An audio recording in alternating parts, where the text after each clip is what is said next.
എമ്പുരാൻ പ്രദർശനം തടയണമെന്ന ഇടക്കാല ആവശ്യം തള്ളി ഹൈക്കോടതി. സെൻസർ ബോർഡ് അംഗീകാരമുള്ളപ്പോൾ പിന്നെ എന്താണ് പ്രശ്നമെന്ന് കോടതി ആരാഞ്ഞു. ചിത്രം കണ്ടിരുന്നോ എന്നും ഹർജിക്കാരനോട് കോടതി ചോദിച്ചു.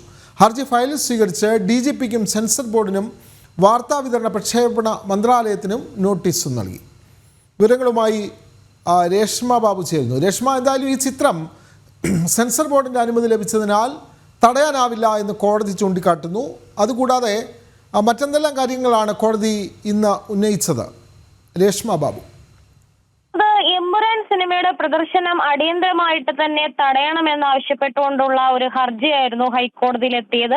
ഇന്ന് ഈ ഹർജി പരിഗണിച്ച സമയത്ത് അനാവശ്യമായിട്ടുള്ള പ്രശസ്തിക്ക് വേണ്ടിയിട്ടുള്ള ഹർജി അല്ലേ എന്നുള്ളൊരു ചോദ്യം തന്നെയാണ് ആദ്യഘട്ടത്തിൽ ജസ്റ്റിസ് CS ഡയസിന്റെ ഭാഗത്തു നിന്നും ഉണ്ടായത്. അത് മാത്രവുമല്ല, ഈ ഹർജിക്കാരനായിട്ടുള്ള വ്യക്തിയുടെ ഉദ്ദേശശുദ്ധിയിൽ സംശയമുണ്ട് എന്നുള്ള ഒരു കാര്യവും ഹൈക്കോടതി ഉന്നയിക്കുകയും ചെയ്തു. ഒപ്പം തന്നെ പ്രധാനമായിട്ടുമുള്ള ഒരു ആവശ്യം ഈ എമ്പുരാന്റെ പ്രദർശനം തടയണമെന്നുള്ളതായിരുന്നു. ആ ഇടക്കാല ആവശ്യം ഹൈക്കോടതി തള്ളുകയാണ് ഉണ്ടായിട്ടുള്ളത്. സംസ്ഥാന സർക്കാരിന് വേണ്ടിയിട്ട് അഭിഭാഷകൻ AG ഹാജരായിക്കൊണ്ട് പറഞ്ഞത്, ഹൈക്കോടതി അതായത് നിലവിൽ ഈ ഒരു പ്രദർശനത്തിന് നിലവിൽ വിലക്ക് ഏർപ്പെടുത്താൻ സാധിക്കില്ല. കാരണം സെൻസർ ബോർഡ് ഒരു തവണ അംഗീകരിച്ച സിനിമയാണ്. അതുകൊണ്ട് തന്നെ വീണ്ടും വിലക്ക് ഏർപ്പെടുത്താൻ സാധിക്കില്ല എന്നുള്ളതും, അതോടൊപ്പം തന്നെ എമ്പുരാനെതിരായിട്ട് ഏതെങ്കിലും തരത്തിൽ സംസ്ഥാനത്ത് ഒരു കേസും രജിസ്റ്റർ ചെയ്തിട്ടില്ല എന്നുള്ളതായിരുന്നു ഹൈക്കോടതിയിലെ സംസ്ഥാന സർക്കാർ അഭിഭാഷകൻ വ്യക്തമാക്കിയത്.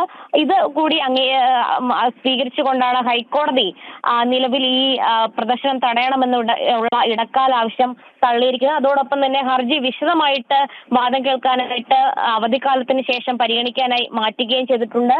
കേന്ദ്ര വാർത്താ വിതരണ പ്രക്ഷേപണ മന്ത്രാലയം, അതോടൊപ്പം തന്നെ സെൻസർ ബോർഡ്, സംസ്ഥാന DGP ഇവർക്കടക്കമുള്ളവർക്കാണ് നിലവിൽ നോട്ടീസ് അയച്ചിട്ടുള്ളത്. മോഹൻലാലും പൃഥ്വിരാജ് ഉൾപ്പെടെയുള്ള നിർമ്മാതാക്കൾക്കടക്കം നോട്ടീസ് നൽകണമെന്നുള്ള ഹർജിക്കാരന്റെ ആവശ്യം പക്ഷേ ഹൈക്കോടതി അംഗീകരിച്ചതുമില്ല. എന്തായാലും ഈ ഹർജി പ്രശസ്തിക്ക് വേണ്ടിയാണെന്നുള്ള ഒരു നിരീക്ഷണം അല്ലെങ്കിൽ അത്തരം ഒരു വിലയിരുത്തൽ നടത്തിക്കൊണ്ടാണ് പ്രദർശനം തടയണമെന്നുള്ള ഒരു ഇടക്കാല ആവശ്യം ഹൈക്കോടതി തള്ളിയിരിക്കുന്നത്. ഹർജി ഫയലിൽ സ്വീകരിച്ചിട്ടുണ്ട്. ഒപ്പം തന്നെ വിശദമായിട്ടുള്ള ഒരു വാദം അവധിക്കാലത്തിന് ശേഷം ഹൈക്കോടതി നടത്തുകയും ചെയ്യും. വിനോദ്.